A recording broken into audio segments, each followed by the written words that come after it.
में वो लड़ते रहते हैं। അതിപുരാതന കാലം മുതൽ തന്നെ ഇസ്രായേൽ രാജ്യത്തെ ആം, പല ശത്രുക്കളും നിരന്തരമായിട്ട് ആക്രമിക്കുകയുണ്ടായിരുന്നു.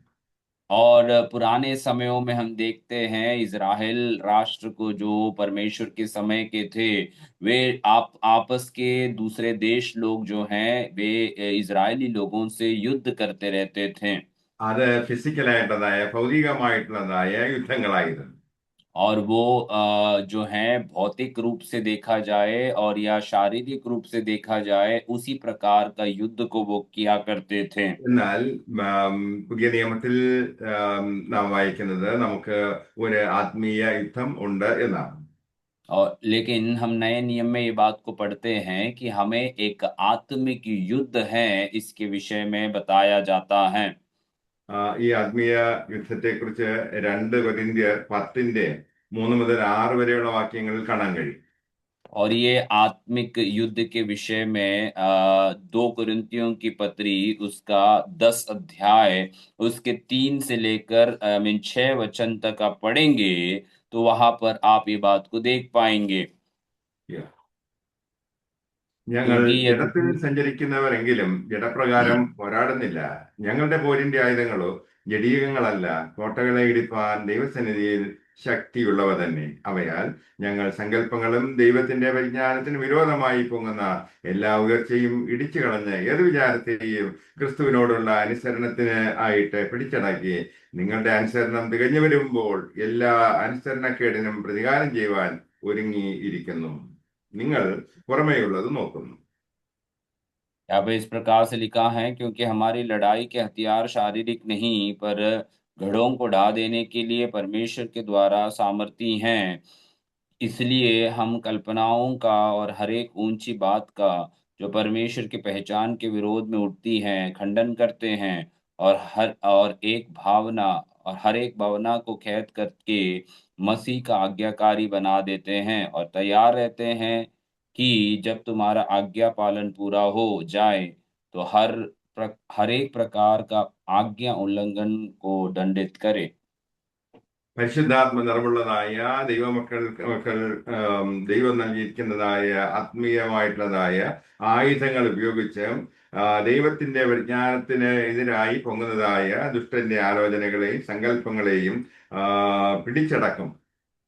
और जो व्यक्ति पवित्र आत्मा से भरे हुए रहते हैं, वे आमीन दुष्ट की ओर से उठने वाले हर एक कल्पनाओं को और हर एक प्रकार के विचारों को और हर एक प्रकार के अधिकारों को अपनी आत्मिक सामर्थ्य में अपने वश में कर लेते हैं।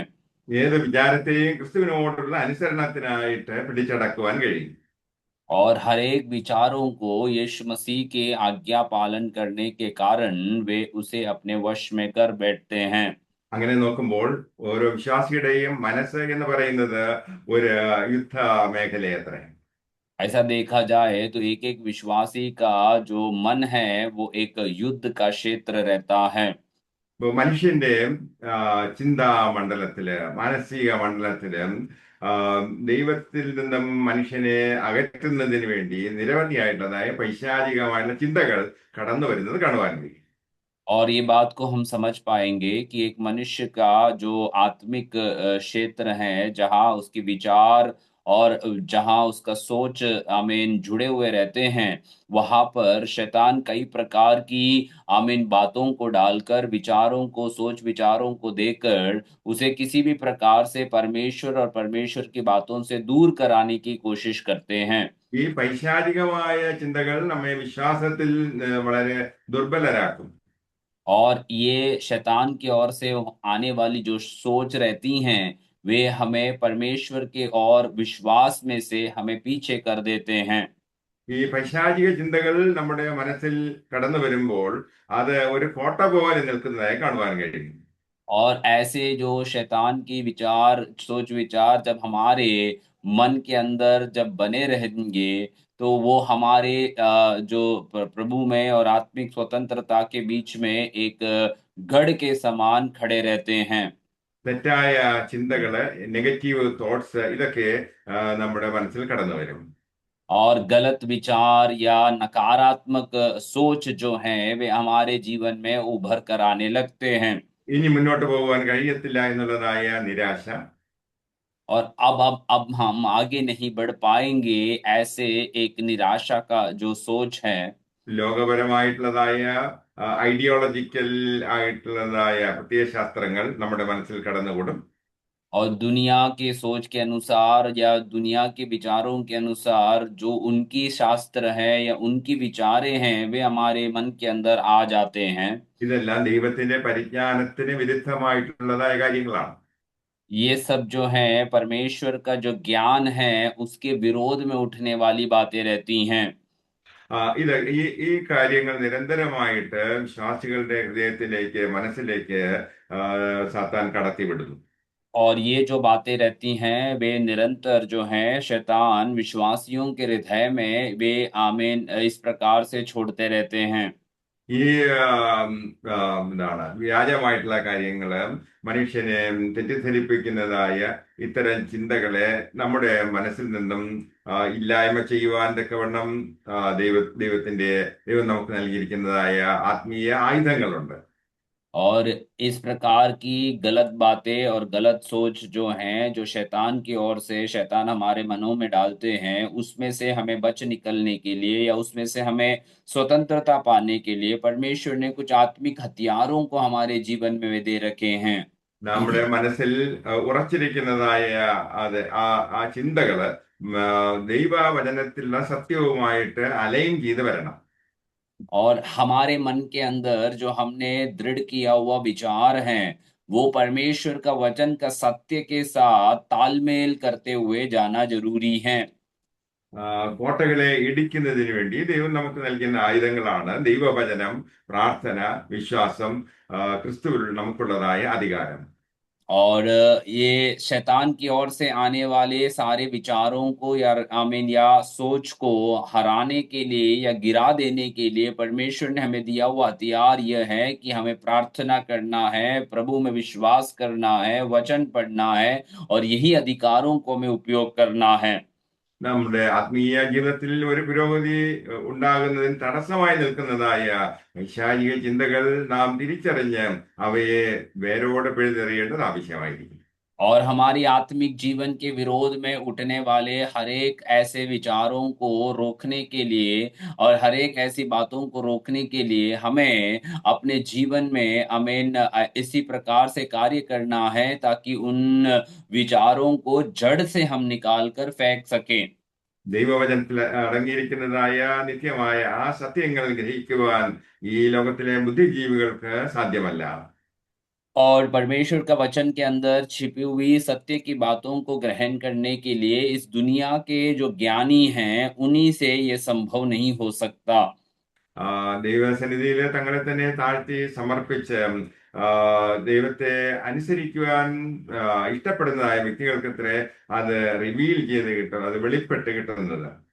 जो व्यक्ति परमेश्वर की उपस्थिति में अपने आप को समर्पित करते हैं और प्रभु से हमें उस बात की विचार और हमें जो मांग रखते हैं उन्हीं से परमेश्वर अपनी इन सत्य की बातों को या ज्ञान के विषयों को उजागर करने के लिए प्रभु तैयार रहता है। പലരുടെയും മനസ്സിനെ നിയന്ത്രിക്കുന്നതായ അശുദ്ധമായിട്ടുള്ളതായ ചിന്തകൾ കടന്നു വരാറുണ്ട്. और कई लोगों के जीवन के या कई लोगों के मनों को आमीन जो नियंत्रण करने वाले अशुद्ध बातें अशुद्ध विचार में प्रवेश करते हैं। പലരും പ്രലോഭനങ്ങളിൽ അകപ്പെട്ടു പോകുന്നു. कई लोग जो हैं वे इस प्रकार के प्रलोभन या लालच के अंदर पड़ जाते हैं പല പല മോഹങ്ങളിലും അവർ കുടുങ്ങിപ്പോകുന്നു. और कई लोग जो हैं कई मोह की बातों की ओर वे फंस जाते हैं। ദ്രവ്യാഗ്രഹം, അതുപോലെ ഹൃദയ കാഠിന്യം, അതുപോലെ എന്താണ് കയ്പ്, മറ്റുള്ളവരുടെ കയ്പ്, ഇങ്ങനെയുള്ള സെൽഫിഷ്നെസ്, ഇങ്ങനെയുള്ള കാര്യങ്ങളൊക്കെ നമ്മുടെ മനസ്സിൽ കടന്നു വരാറുണ്ട്. कई लोगों के अंदर आमीन धन का लोभ या हृदय के कठोर करना या आमीन दूसरों से कड़वाहट के अनुभव में रहना इत्यादि बातें इनके जीवन को आमीन परमेश्वर से दूर करवा देते हैं। സ്വാർത്ഥത, അതുപോലെ അഹങ്കാരം, ഇവയൊക്കെയും ക്രിസ്തുവിനോടുള്ള അനുസരണത്തിന് വിരുദ്ധമായിട്ടുള്ളതായ നിലപാടുകളാണ്. स्वार्थता हो या अहंकार की भावना हो, इन सारी बातें जो हैं मसीह से एक व्यक्ति को दूर कराने वाली सोच विचारें रहती हैं। ജീവിതത്തിൽ ചില ട്രാജഡീസ് ഉണ്ടാകുമ്പോൾ ചില വ്യക്തികള് ആ, അവർക്കുണ്ടാകുന്നതായ വിശ്വാസം പോലും ത്യജിച്ചിട്ട് വല്ലാത്ത ഒരു ലോകത്തിലേക്ക് അവര് ഒതുങ്ങിക്കൂടുന്നത് കാണുവാൻ കഴിയും.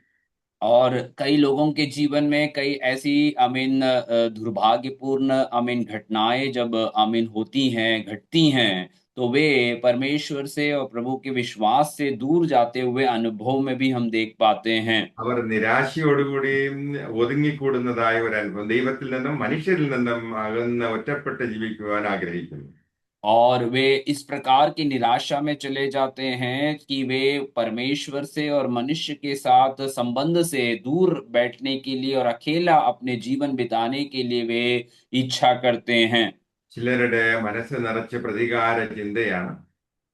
और कई लोगों के मन में पूर्ण रीति से दूसरों के प्रति बदले की भावना को लेकर वो चलते हैं। അപ്പൊ ഇങ്ങനെ പ്രതികാര ചിന്ത കൊണ്ടും അത് ക്ഷമിക്കുവാൻ കഴിയാത്ത ഒരു ആത്മാവോടുകൂടി ഇരിക്കുന്ന വ്യക്തിയാണെങ്കിൽ ദൈവത്തിൽ നിന്ന് ഒന്നും പ്രാപിക്കുവാൻ കഴിയില്ല. यदि एक व्यक्ति इस प्रकार के बदले की भावना को लेकर चलते हैं या किसी को क्षमा ना करने का एक हृदय को वो रखते हैं, तो वो व्यक्ति कभी भी परमेश्वर से किसी विषय के लिए या किसी बात से वो उम्मीद ना करे। ഇങ്ങനെ നിഗളികളായിട്ടും ക്ഷമിക്കുവാൻ മനസ്സില്ലാത്തവരായിട്ടും ഒക്കെ അങ്ങനെയുള്ളതായ കാര്യങ്ങളെ കൊണ്ട് നമ്മുടെ മനസ്സ് നിറഞ്ഞിരിക്കുകയാണ് എങ്കിൽ അവിടെ നമുക്ക് ആത്മീയ ജീവിതത്തിൽ ഒരു പുരോഗതിയും, ആത്മീയ ജീവിതത്തിൽ മാത്രമല്ല ഭൗതിക ജീവിതത്തിലും ഒരു പുരോഗതിയും കൈവരിക്കാൻ കഴിയില്ല. एक व्यक्ति यदि क्षमा ना कर पाते हैं या एक व्यक्ति यदि अपने हृदय को दूसरों के साथ तालमेल में नहीं ले जा पाते हैं, तो वो व्यक्ति ना ना ना ना सिर्फ आत्मिक जीवन में हो परंतु भौतिक जीवन में भी वे अपने जीवन में कुछ प्राप्त नहीं कर पाएंगे।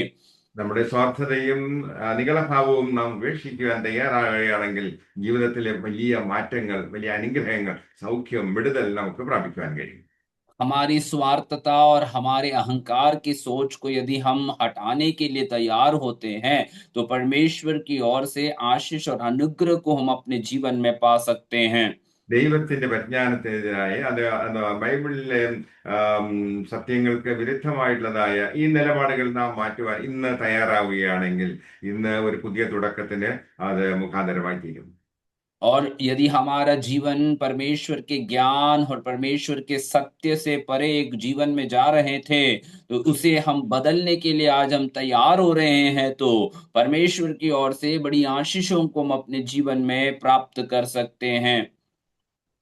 എന്നാൽ പല ആളുകളും ആത്മീയരായിട്ടുള്ള പല ആളുകളും മറ്റുള്ളവരുമായിട്ടാണ് അത് താരതമ്യം ചെയ്യുന്നത്. लेकिन आत्मिक कहलाने वाले कई लोग जो हैं, वे एक दूसरे से अपने जीवन को तुलना करके देखते हैं। പല ജഡീക ക്രിസ്ത്യാനികളെക്കാളും അല്ലെങ്കിൽ പരിചയമുള്ളതായ പല ക്രിസ്ത്യാനിയെക്കാളും എന്റെ ജീവിതം മെച്ചപ്പെട്ടതാണ് എന്നുള്ളതായ ഒരു ഒരു ചിന്ത കടന്നുകൂടുന്നത് ആത്മീയ വളർച്ചയ്ക്ക് തടസ്സമാണ്. कई अनात्मिक लोग या आत्मिक कहलाने वाले हमारे जो मित्रगण हैं, कई लोग उनसे अपने जीवन को जो तुलना करके देखते हैं और तुलना के अनुभव में अपने आप को श्रेष्ठ मानकर बैठते हैं, और ऐसे कई आत्मिक लोगों को हम अपने आसपास में देख सकते हैं।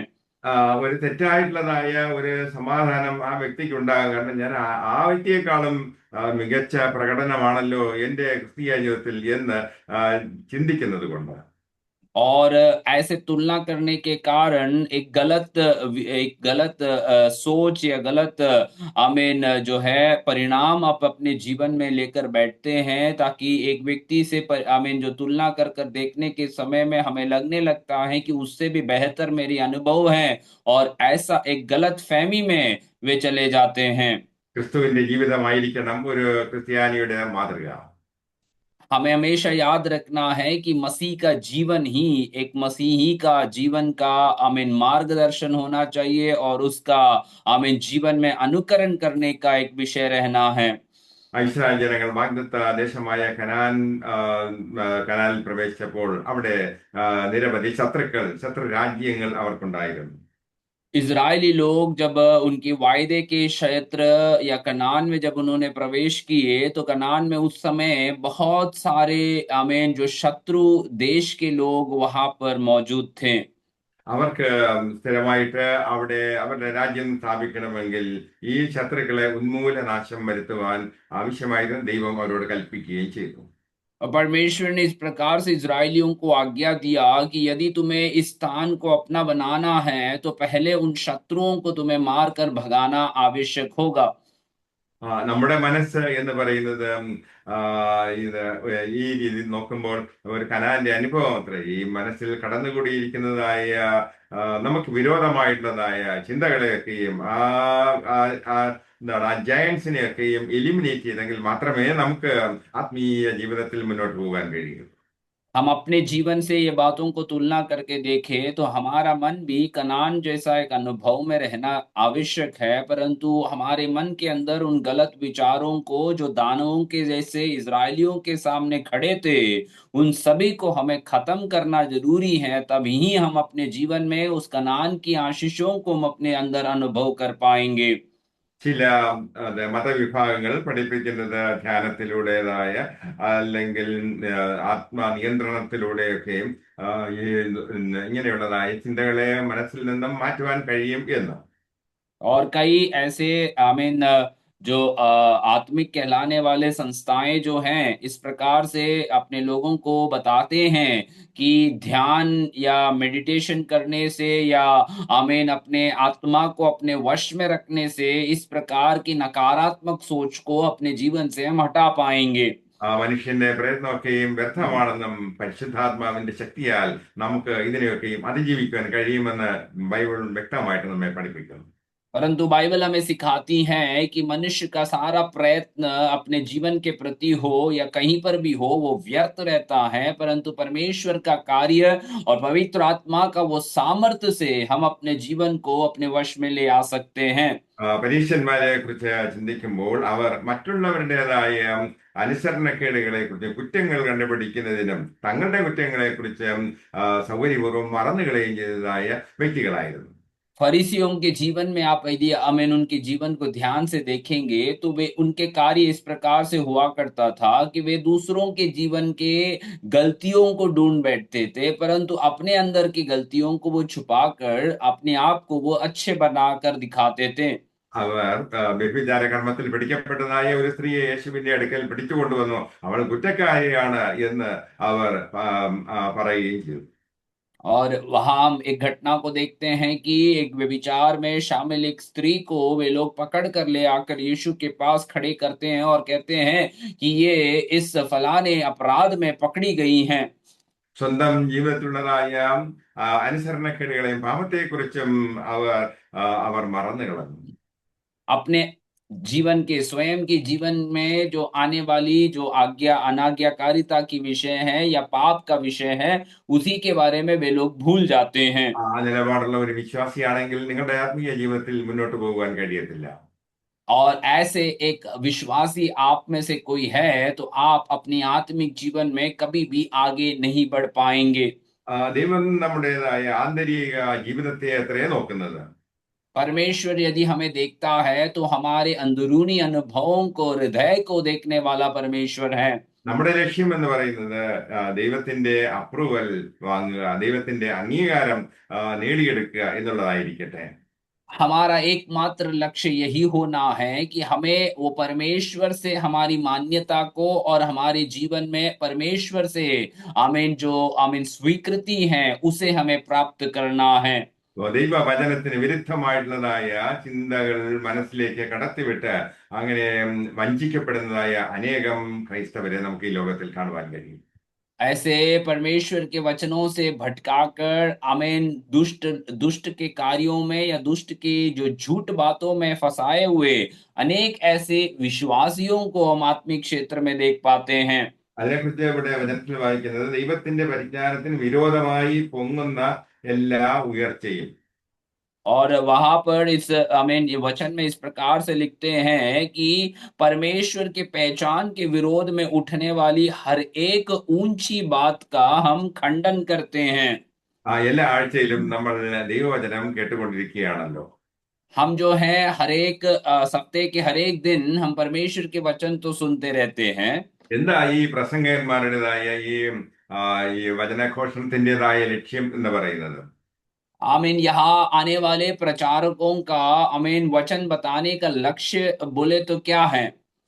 ആ, നമ്മുടെ മനസ്സിൽ കുടികൊണ്ടിരിക്കുന്നതായ കോട്ടയായി നിൽക്കുന്നതായ ആ വിചാരങ്ങളെ, വചനവിരുദ്ധമായുള്ള വിചാരങ്ങളെ വലിച്ച് താഴെയിടുക, അതിനെ അതിനെ പുൾ ഡൗൺ ചെയ്യുക.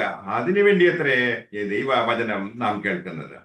और हम ये वचन इसलिए सुनते हैं ताकि हमारे मन के अंदर शैतान की ओर से आया हुआ जो सोच विचार है या आमीन जो गलत बातें हैं उसी को हम अपने जीवन में आमीन उतार कर नीचे गिराए और उस पर हम जय ले पाए, इसीलिए तो हम वचन प्रचार करते हैं।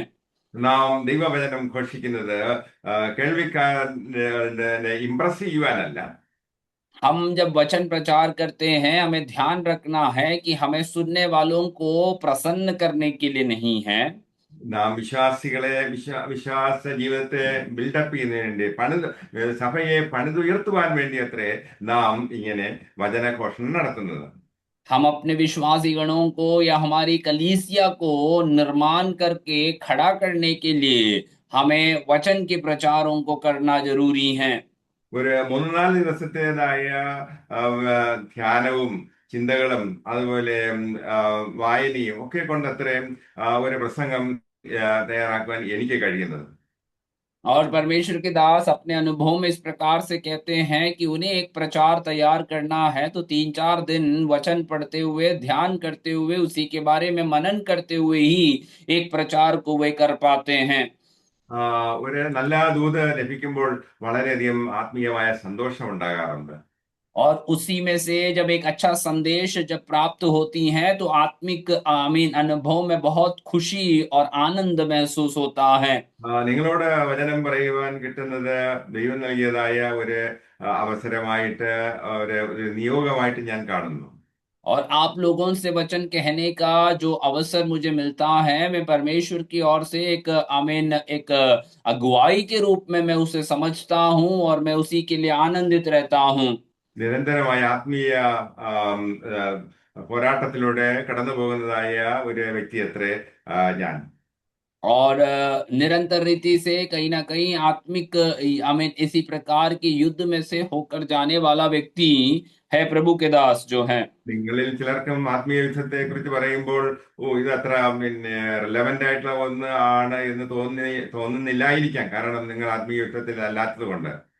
और आप में से कई लोग इस आत्मिक युद्ध के विषय में जब कहा जाता है तो ऐसे उनको अनुभव होता होगा कि ये तो मेरे जीवन में तो कहीं लागू नहीं होता है क्योंकि मैं ऐसे कोई आत्मिक युद्ध में शामिल भी नहीं हूँ। പല സന്ദർഭങ്ങളിലും ആത്മീയ യുദ്ധത്തെ കുറിച്ചുള്ളതായ സന്ദേശങ്ങൾ ഞാൻ നൽകിയിട്ടുണ്ട്. और मैंने कई बार आत्मिक युद्ध के विषय में मैंने प्रचारों को आपके बीच में बांटा है।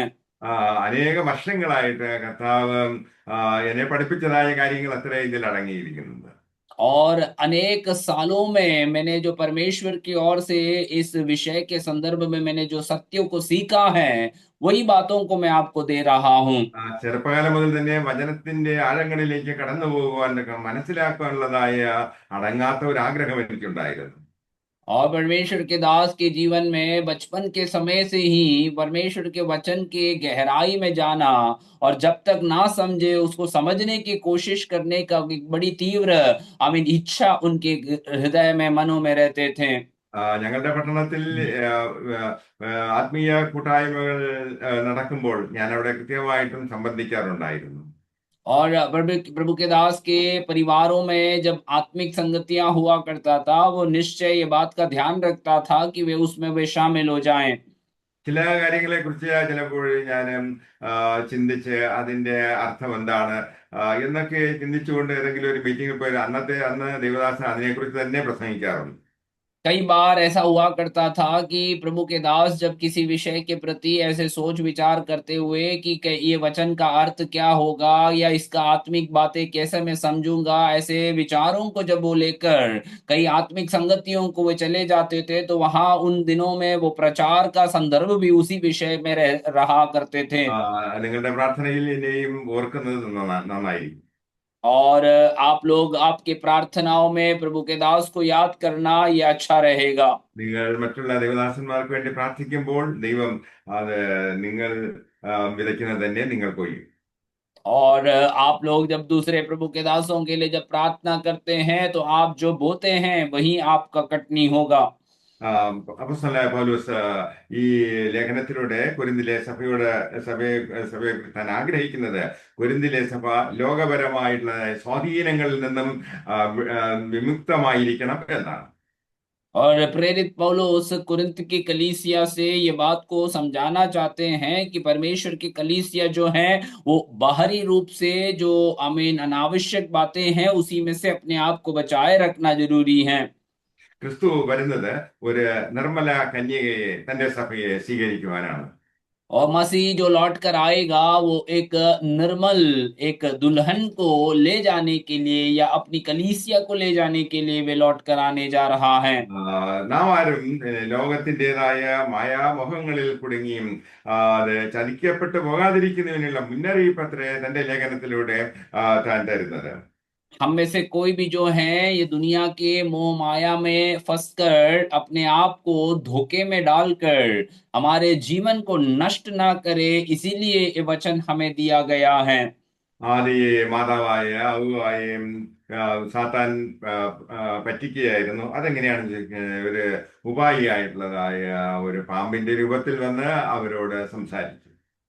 और पहले माता के रूप में जो अव्वा के जीवन में हम जानते हैं कि शैतान ने आमीन जो है एक सर्प का आमीन रूप में आकर उस किस प्रकार से उसे धोखे में डालकर उसे पाप के अनुभव में भेज दिए। അത് വളരെ ഉപായത്തിൽ വന്ന് അവരെ അത് വഞ്ചിക്കുകയായിരുന്നു ചെയ്തത്. और वहां वो घटना हम जानते हैं कि बड़े धोखे में वे आमीन आकर आमीन उन्हें फंसा दिए। പിശാചിന്റെ തന്ത്രങ്ങളെ കുറിച്ച് അറിവില്ലാത്തവരല്ലല്ലോ നമ്മൾ എന്ന് തിരുവചനത്തിൽ നാം വായിക്കുന്നു. और वचन में इसलिए हम ये बात को पढ़ते हैं कि क्या तुम शैतान से बातों से अनजान तो नहीं है। പിശാച് ചിലപ്പോൾ വരുന്നത് ഒരു സിംഹമായിരിക്കാം, അല്ലെങ്കിൽ അധികവും വരുന്നത് ഉപായ രൂപേണ നമ്മെ പറ്റിക്കുന്നതിന് വേണ്ടി ഒരു സർപ്പത്തിൻ്റെതായ ആലോചനയുമായിട്ടായിരിക്കാം. हो सकता है कि शैतान हमारे सामने गरजने वाले सिंह के समान आ जाए, या फिर आमीन एक धोखे में एक सर्प की बातों को या सर्प की सोच विचारों को लेकर वो हमारे सामने आ रहा हो। ഏദെൻ തോട്ടത്തിലെ പിശാച് ഒരു സിംഹത്തിന്റെ രൂപത്തിൽ വന്നിരുന്നു എങ്കിൽ അവ ഓടി ഒളിക്കും, പ്രാണരക്ഷാർത്ഥം ഓടി ഒളിക്കും, രക്ഷപ്പെടുമായിരുന്നു. अदन की वाटिका में यदि शैतान ये गरजने वाले सिंह के दहाड़ को लेकर आते तो शायद हवा आमीन उस दहाड़ को सुनकर अपने आप को बचाने के लिए कहीं पर भी जाकर छुप जाती। ദൈവ മക്കളുടെയും ദൈവമക്കളെയും ഉപദ്രവിക്കുന്നതിന് വേണ്ടി പീഡനങ്ങൾ അഴിച്ചുവിടുമ്പോൾ അത് സഭയെ, വിശ്വാസികളെ ഒന്നുകൂടി വിശുദ്ധീകരിക്കുന്നതിന് മുഖാന്തരമായി തീരും. जब कलीसिया के और जब अमीन शैतान जब अमीन आक्रमण करते हैं या सताव को बेचते हैं, लोगों को सताया जाता है, तो ये बात को ध्यान रखना है कि वे हमें एक और बार अमीन पवित्र करने के लिए और हमें शुद्ध करने का एक वजह रहता है वो। സഭയുടെ ഇതുവരെയുള്ളതായ വളർച്ചയുടെ ചരിത്രം പരിശോധിച്ചു നോക്കുമ്പോൾ അത് പെർസിക്യൂഷനിലൂടെ, പീഡനത്തിലൂടെ ആയിരുന്നു അതിന്റെ വളർച്ച.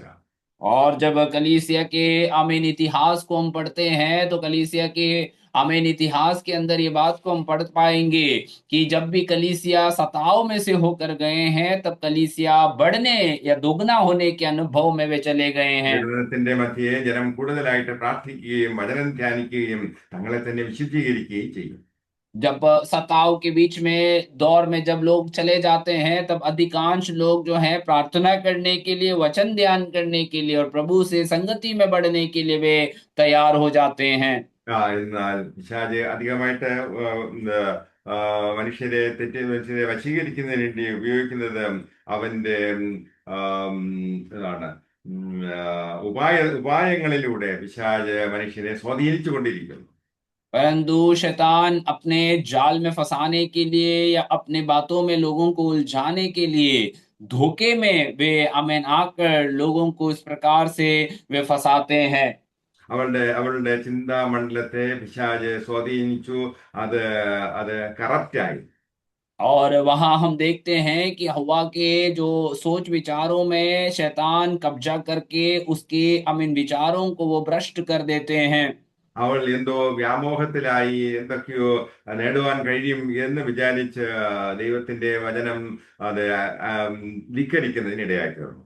और वहां हम देखते हैं कि वे किसी प्रकार के भ्रम में आकर आमीन ये सब करेंगे तो हम कुछ बदल जाएंगे, इस बात की सोच में आकर वे परमेश्वर की आज्ञाओं को उल्लंघन करते हुए उस कार्य को वो कर बैठी। ആ ആ സ്ത്രീ കാണിച്ചതായ അബദ്ധം, മിസ്റ്റേക്ക് എന്ന് പറയുന്നത് ലോക ചരിത്രത്തെ തന്നെ അത് തകിടം മറിച്ചു കളഞ്ഞു, ദൈവിക और പദ്ധതിയിൽ നിന്നും മാറ്റിക്കളഞ്ഞു. उस आमीन हवा के द्वारा आए हुए गलतियों के कारण हम देखते हैं कि परमेश्वर का आमीन जो कार्य था, प्रणाली था, उसी में ही पूर्ण रीति से एक बदलावट आ जाती है। इतना ही नहीं, इतिहास के पन्नों में भी इस विषय में एक बड़ा सा एक फेरबदल हो जाता है। നമുക്ക് ആവശ്യമായിരിക്കുന്നത് അധികം അക്കാഡമിക് ആയിട്ടുള്ളതായ ബൈബിൾ സ്റ്റഡിയെക്കാളും കർത്താവിനോടുള്ളതായ കൂടുതൽ സ്നേഹവും അടുപ്പവും വൈകാരികമായിട്ടുള്ളതായ ഒരു ബന്ധമാണ് നമുക്ക് ആവശ്യമായിരിക്കുന്നത്. हमें आज आवश्यकता इतना ही है कि बहुत सारे आध्यात्मिक बाइबल अध्ययन से भी बढ़कर आमीन हमें परमेश्वर के साथ एक घनिष्ठ संबंध में गहरे रिश्ते में आकर परमेश्वर की ओर से हमें कुछ बातों को प्राप्त करना यही बेहतर है। യേശുക്രിസ്തു പത്രോസിനെയും ശുശ്രൂഷയ്ക്ക് വേണ്ടി അത് ഡെഡിക്കേറ്റ് ചെയ്യുമ്പോൾ നിയോഗിക്കുന്നതിന് മുമ്പായിട്ട് അവനോട് ചോദിച്ചത് എത്രമാത്രം ബൈബിൾ പരിജ്ഞാനമുണ്ട് എന്നല്ല, ഒരു ക്വിസ് നടത്തിയിട്ടല്ല, മറിച്ച് നീ എന്നെ സ്നേഹിക്കുന്നുവോ എന്നാണ് ചോദിച്ചത്. यीशु मसीह पतरस को सेवकाई के उस कार्यभार सौंपने से पहले यीशु मसीह ने पतरस से किसी प्रकार की आमीन आध्यात्मिक विषय में कोई आमीन या उसकी पढ़ाई के विषय में कोई उसको पूछताछ नहीं करता है, ना तो उसे कोई कोई आमीन बाइबल के प्रश्नोत्तरी से उसे आमीन जांचता है, परंतु यीशु मसीह केवल यही बात से उसे आमीन सवाल करते हैं कि क्या तू मुझसे प्रेम करता है या नहीं। യേശു അവനോട് പറഞ്ഞത്, നീ എന്നെ സ്നേഹിക്കുന്നുവെങ്കിൽ എന്റെ കൽപ്പനകളെ അനുസരിക്കുക. यीशु पतरस से इस प्रकार से कहता है कि यदि तुम मुझसे प्रेम करते हैं तो मेरी आज्ञाओं को मानोगे। ബൈബിൾ പണ്ഡിതന്മാരെന്ന് അഭിമാനിക്കുന്നതായ അനേകം വ്യക്തികളുണ്ട്. പക്ഷേ അവരുടെ ഈ പറഞ്ഞ രീതിയിൽ അവർക്ക് സ്നേഹിക്കുവാൻ കഴിയുന്നില്ല. अपने आप को बाइबल विज्ञानी कहने वाले या बाइबल जानने वाले लोग अनेक होते हैं, परंतु वे लोग यीशु मसीह से प्रेम करने की बातों में वे हार जाते हैं या आमीन पराजित हो जाते हैं। ഓക്കെ. അപ്പൊ അങ്ങനെ നമ്മുടെ ജീവിതങ്ങളെ പരിശോധിച്ച് നോക്കുമ്പോൾ ദൈവത്തിന്റെ പരിജ്ഞാനത്തിന് എതിരെ, ബൈബിൾ സത്യത്തിന് വിരുദ്ധമായിട്ടുണ്ടായ ചിന്തകളെ കൊണ്ട് നമ്മുടെ മനസ്സിനെ നിറയ്ക്കുക എന്നുള്ളതാണ് പിശാചിന്റെ പരിപാടി. और हम जब अपने जीवन में देखेंगे तो परमेश्वर के वचन से और परमेश्वर के ज्ञान से हमें भटका देने के लिए और हमें उसी में से हमें बाहर करने का एक प्रयत्न शैतान का रहता है। ദൈവമക്കൾക്ക് എതിരായിട്ട് നിരന്തരം പോരാടുന്നതായ ഒരു പൈശാചിക സൈന്യമുണ്ട്. और परमेश्वर के लोगों के विरोध में निरंतर हमला करने वाला शैतान का एक बड़ी सेना हमेशा रहती है। അത് അത് അദൃശ്യമായിട്ടുള്ളതായ മേഖലയിൽ അത് പ്രവർത്തിക്കുന്നു. അതിന്റെ ഉദ്ദേശം എന്ന് പറയുന്നത് നമ്മുടെ ചിന്ത, അതെ, തോട്ട് ലൈഫ്, നമ്മുടെ തോട്ട് ലൈഫിനെയും കറപ്റ്റ് ചെയ്യാനുള്ളത്രേ ഈ ഈ സാത്താന്യ സൈന്യത്തിന്റെ ലക്ഷ്യം. और शैतान की सेना का लक्ष्य क्या है पूछा जाए तो वे एक अदृश्य आमीन रूप से काम करता है, दृश्य में दिखाई नहीं देता है, परंतु आत्मिक लोगों के मनों को या उनके विचारों को भ्रष्ट कर देना, उनके सोच विचारों को सही रीति से काम ना करवाना, यही उनका मुख्य लक्ष्य रहते हैं। വിശ്വാസികളെ അവിശ്വാസികളാക്കി തീർക്കുകയും നിരാശയുടെ പടുകുഴിയിൽ തള്ളുകയും അങ്ങനെ ദൈവത്തിന്റെ വചനത്തിന് വിരുദ്ധമായിട്ടുള്ളതായ ഒരു കോട്ട അവരുടെ മനസ്സിന്റെ ഉള്ളിൽ സംജാതമാകുന്നു. विश्वासियों को अविश्वास की दौर में छोड़ देना, या परमेश्वर की बातों को या प्रभु का वचनों में वो विश्वास नहीं कर पाना, और इत्यादि बातों में उनको डालकर उनकी जो सोच विचार करने की जो प्रणाली शक्ति है उसी में वे बाधित करते हुए उनको प्रभु से वो दूर करा देते हैं। എന്നാൽ പറഞ്ഞത് ക്രിസ്തുവിനോടുള്ളതായ നിങ്ങളുടെ മനസ്സ് ക്രിസ്തുവിനോടുള്ളതായ ഏകാഗ്രതയും നിർമ്മലതയും വിട്ട് വഷളായി പോകുമോ എന്ന് ഞാൻ ഭയപ്പെടുന്നു. इसलिए वहां पर पौलुस कहते हैं कि मैं इस विषय से अमीन भयभीत हो जाता हूं कि तुम्हारा मन जो है परमेश्वर के प्रति जो निर्मल सोच है और अमीन तुम्हारे अंदर की अमीन जो आज्ञा पालन करने की बातें हैं वे कहीं ना कहीं नष्ट ना हो जाएं। പുരോഗമനവാദികളായ പല യൗവനക്കാരും ഇങ്ങനെ പറയുന്നത് കേട്ടിട്ടുണ്ട്. My body belongs to me, I can do anything with my body, it is my right. आधुनिक पीढ़ी में बहुत सारे जवानों को इस प्रकार से हम बोलते हुए सुनते हैं कि मेरा शरीर मेरा है, मैं अपने शरीर में कुछ भी आमीन कर सकता हूं, उसका पूर्ण अधिकार मेरे हाथ में है। എന്നാൽ വചനം നമ്മെ പഠിപ്പിക്കുന്നത് അത് നമ്മുടെ ശരീരങ്ങളെ ഒരു വിശുദ്ധിയുള്ളതായ ഒരു യാഗമായിട്ട് ദൈവത്തിന് സമർപ്പിക്കുക. അത് കർത്താവ് യേശു ക്രിസ്തു മേഘാരൂഢനായിട്ട് അവൻ വാനമേഘത്തിൽ പ്രത്യക്ഷനാകുമ്പോൾ തന്നിൽ പ്രിയം വെച്ചിരിക്കുന്നതായി ഡിവോട്ടഡ് ആയിട്ടുള്ളതായ ആളുകളെ ഒരു നിർമ്മല കന്യകയെ പോലെ സ്വീകരിക്കുന്നു, തന്റെ മണവാട്ടിയായിട്ട് സ്വീകരിക്കുന്നതിന് വേണ്ടി വരുന്നതിന് നിരന്തരമായിട്ടുള്ള ഒരുക്കത്തോടു കൂടി ആയിരിക്കണം എന്നത്രേ. और परंतु प्रभु का वचन हमें इसके विरोध में ये बात को सिखाता है कि हमें हमें अपने शरीरों को परमेश्वर के लिए भावता हुआ एक बलिदान के रूप में हमें प्रस्तुत करना है। और इतना ही नहीं, ऐसे एक पवित्र जीवन हमें जीना है ताकि वो दुल्हा आने के समय में वो दुल्हन को ले जाए, उतनी तैयारियों में हमें अपने जीवन को ले चलना है। നമ്മുടെ ജീവിതം ഒരേ ഒരു ജീവിതമേ ഉള്ളൂ, അതിനെ നാം വളരെ ഗൗരവമായിട്ട് കണക്കിലെടുക്കേണ്ടിയിരിക്കുന്നു. हमारा जीवन एकमात्र जीवन है, इसीलिए उस विषय में हमें बहुत गंभीरता से सोचकर इस जीवन में हमें ऐसे ही चाल चलनों को चलना है। വളരെ വർഷങ്ങൾക്ക് മുമ്പ് ഇംഗ്ലണ്ടിൽ നടന്നതായ ഒരു സംഭവം അത്ര നിങ്ങളോട് ഞാൻ പറയാൻ ആഗ്രഹിക്കുന്നത്. बहुत सालों के पहले इंग्लैंड देश में हुई एक घटना मैं आपसे कहना चाहता हूँ। അവിടെ വാദ്യോപകരണങ്ങൾ വിൽക്കുന്നതായ ഒരു ഷോപ്പ് ഉണ്ടായിരുന്നു. वहां पर एक दुकान हुआ करता था जहां पर वाद्य जो उपकरण है, जो बाजा है, वो सब बेचने का एक दुकान वहां पर वहां पर था। ഒരു ദിവസം ഒരു വയോധികനായ മനുഷ്യൻ തന്റെ പഴയ വയലിനുമായിട്ട് അവിടെ ചെന്നു. एक दिन ऐसा हुआ कि एक बूढ़ा व्यक्ति जो है अपने हाथ में एक वायलिन लेकर उस दुकान में पहुंच जाते हैं। ആ വയസ്സായ ആള് പറഞ്ഞത്, എനിക്ക് വളരെ വിശക്കുന്നു, പിന്നെ അല്പം പോലും കാശ് തന്റെ കൈവശമില്ല, അതുകൊണ്ട് ഈ വയലിൻ ഞാൻ അങ്ങേക്ക് തരാം, അതിന്റെ വില എനിക്ക് തന്നാൽ മതി എന്ന് പറഞ്ഞു. और उस बूढ़े व्यक्ति ने इस प्रकार से दुकानदार से कहा कि मुझे बहुत भूख लग रहा है लेकिन खाना खरीदने के लिए मेरे पास पैसे नहीं है, इसीलिए मैं ये जो वायलिन है मैं आपको देता हूं, आप मुझे इसका रकम दे देना। തനിക്ക് വയലിന് ആവശ്യമില്ലായിരുന്നു എങ്കിലും ഈ വയോധികനെ സഹായിക്കുന്നതിന് വേണ്ടി അദ്ദേഹം പറഞ്ഞു, ആ വയലിൻ വാങ്ങി വെച്ചിട്ട് അദ്ദേഹം $5 അദ്ദേഹത്തിന് കൊടുത്തു.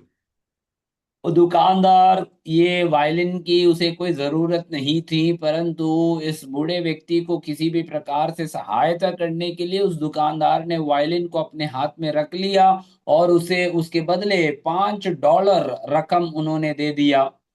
ആ മനുഷ്യൻ അവിടെ നിന്ന് പോയതിനു ശേഷം ആ വയലിൻ്റെതായ മാനുഫാക്ചറിങ് ഡേറ്റ്, ഏത് കമ്പനിയാണത് മാനുഫാക്ചർ ചെയ്തത്, ഇങ്ങനെയുള്ള കാര്യങ്ങളൊക്കെ അദ്ദേഹം സൂക്ഷ്മമായിട്ട് പരിശോധിച്ചു.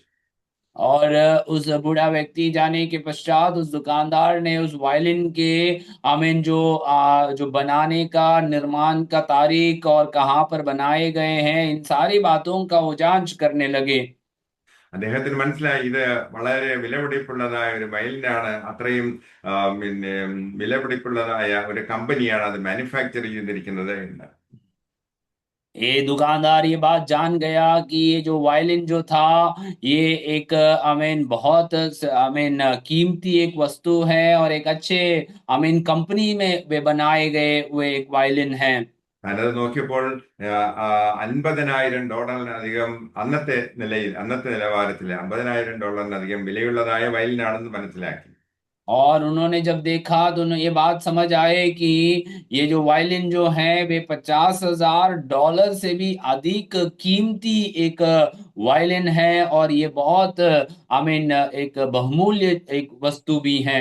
തനിക്ക് വയലിൻ തന്നതായ ആ മനുഷ്യനെ അന്വേഷിച്ച് ആ തെരുവുകളിലെല്ലാം അദ്ദേഹം അന്വേഷിച്ചു. എങ്കിലും തനിക്ക് ആ മനുഷ്യനെ കണ്ടെത്തുവാൻ കഴിഞ്ഞില്ല.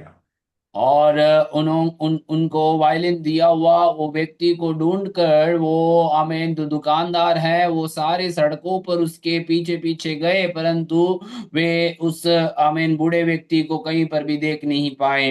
ദൈവത്തിന് നമ്മെ ഓരോരുത്തരെയും കുറിച്ചുള്ളതായ ചിന്തകളും ആഗ്രഹങ്ങളും വളരെ വലുതാണ്. അത് ഉപേക്ഷയായിട്ട് വിചാരിച്ചുകൊണ്ട് എങ്ങനെയും ജീവിതം അത് കഴിച്ചു കൂട്ടുക എന്നുള്ളതായ ആ ഒരു മനോഭാവത്തിൽ നിന്ന് നാം ഇന്ന് പുറത്തു വരേണ്ടിയിരിക്കുന്നു. और हमें भी ये बात को ध्यान रखना है कि प्रभु हम में से एक एक के जीवन में बहुत बड़ा एक उद्देश्य को रखकर हमें परमेश्वर ने यहाँ ले आया है, तो हम उस विषय में उदासीनता के अनुभव में रहकर हम अपने जीवन को खर्च या नष्ट करने की कहीं पर भी कोशिश ना करें। ആ വൃദ്ധനായ മനുഷ്യൻ തന്റെ സാഹചര്യങ്ങളുടെ സമ്മർദ്ദത്തിൽ വയലിൻ്റെതായ മൂല്യം നിർണ്ണയിക്കുന്നതിൽ പരാജയപ്പെട്ടു പോയി. ओ बूढ़ा व्यक्ति जो है वो अपने परिस्थिति के दबाव में आकर उस वायलिन की कीमत क्या है जानने के लिए वे प्रयत्न नहीं करते हैं और उसकी वो मूल्यता को वो नष्ट कर देते हैं।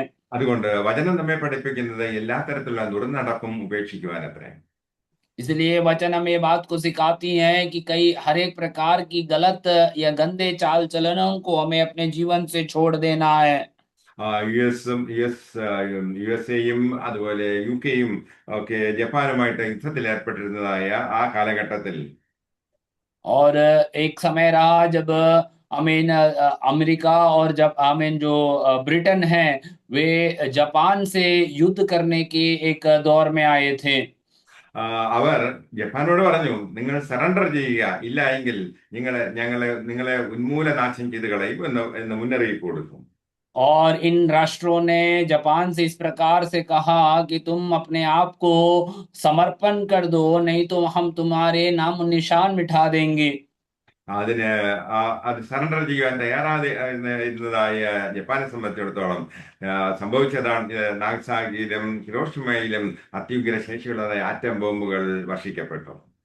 और जापान जो है अपने आप को सरेंडर करने के लिए, समर्पण करने के लिए असमर्थ रहा और उसके परिणाम हम देखते हैं कि उसके ऊपर बड़े परमाणु बम गिराए गए थे। അതിനുശേഷം ജപ്പാൻ സറണ്ടർ ചെയ്തു.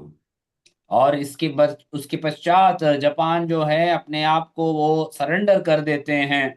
കാൽവരി ക്രൂശിലും യേശു ക്രിസ്തു അതത്രേ ചെയ്തത്.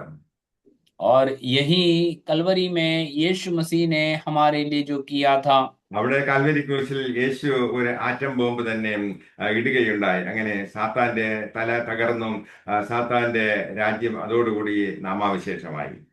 वहां पर हम देखते हैं कि कलवरी के क्रूस में यीशु ने अपने आप को बलिदान देकर शैतान के सर के ऊपर बड़ी सी एक बम गिरा देते हैं, उस जिससे शैतान का सिर या शैतान नष्ट हो जाती हैं और हमें उद्धार का अनुभव प्रभु देता है। യോഹന്നാന്റെ സുവിശേഷം 12-ാം അധ്യായം 31-ാം വാക്യം.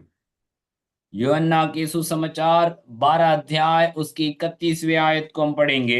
അവിടെ വായിക്കുന്നത്, ഇപ്പോൾ ഈ ലോകത്തിന്റെ ന്യായവിധിയാകുന്നു, ഇപ്പോൾ ഈ ലോകത്തിന്റെ പ്രഭുവിനെ പുറത്ത് തള്ളിക്കളയും. और वहां पर इस प्रकार से हम पढ़ते हैं कि अब जो है न्याय का समय आने वाला है और इस संसार का सरदार निकाल दिया जाएगा। യേശു തന്റെ കാൽവരി ക്രൂശിലെ യാഗത്താൽ പിശാചിന്റെ ന്യായവിധിക്ക് ഏൽപ്പിക്കുകയും അവനെ പരാജയപ്പെടുത്തുകയും ചെയ്തു. और यीशु मसीह जो है वो कलवरी क्रूस में अपने आप को बलिदान करने के कारण शैतान के जो है सिर को कुचल दिया है और हमारे लिए वो जय प्रदान किया है। ഈ ആത്മീയ യുദ്ധത്തിൽ യേശു ജയം കൈവരിച്ചു. और यीशु मसीह ने इस आत्मिक युद्ध में जय को अपने जीवन में वे हासिल किए हैं। നമുക്ക് ഇന്ന് അധികാരമുണ്ട്, നമുക്കിന്ന് ധൈര്യമുണ്ട്. आज हमारे पास अधिकार हैं और आज परमेश्वर ने वो हियाब हमें दिया है। കാരണം നാം ക്രിസ്തുവിനോട് കൂടി ചേർന്നിരിക്കുന്നവരത്രേ. कारण ये है क्योंकि हम मसीह से अमीन अमीन संबंध में रहने वाले, करीब रहने वाले लोग हैं। നാം അനാഥരല്ല. ക്രിസ്തു ക്രിസ്തു നമ്മുടെ നാഥനായിട്ട്, നമ്മുടെ കർത്താവായിട്ട് നമ്മോട് കൂടെയുണ്ട്. അതുകൊണ്ട് നാം ജയിക്കുന്നവരത്രേ. हम अनाथ नहीं है, यीशु मसीह हमारे साथ हैं, इसलिए हम जय हासिल करने वाले लोग हैं। അതുകൊണ്ട് നമ്മുടെ ജീവിതം കർത്താവിന് വേണ്ടി സമർപ്പിക്കാം. इसलिए आइए हम अपने जीवन को मसीह के लिए अपने आप को समर्पित करें। ഈ വചനങ്ങളാൽ നമുക്ക് ഈ ആത്മീയ യുദ്ധത്തിൽ ജയിക്കുവാൻ തക്കവണ്ണം പൈശാചികമായ ആ ചിന്തകളെ, ആ കോട്ടകളെ ഇടിച്ചു കളയുവാൻ ശ്രമിക്കാം. और इन वचनों के द्वारा हमारी आत्मिक युद्ध को जीतने के लिए शैतान के अमीन जो गढ़ों को गिरा देने के लिए हम तैयार हो जाएंगे। ആ, ഈ വചനം കേട്ടതായ എല്ലാവരെയും ദൈവം അനുഗ്രഹിക്കട്ടെ. इन वचनों को सुने हुए आप सभी को परमेश्वर आशीष देने पाए। ചില തടസ്സങ്ങളുണ്ടായി, അതിൽ ഖേദിക്കുന്നു. और कुछ तकनीकी खराबी हुई, उसी के लिए मैं खेद व्यक्त करता हूँ। സാജൻ പാസ്റ്ററോടും തോമസൻ പാസ്റ്ററോടുള്ളതായ നന്ദി അറിയിക്കുന്നു.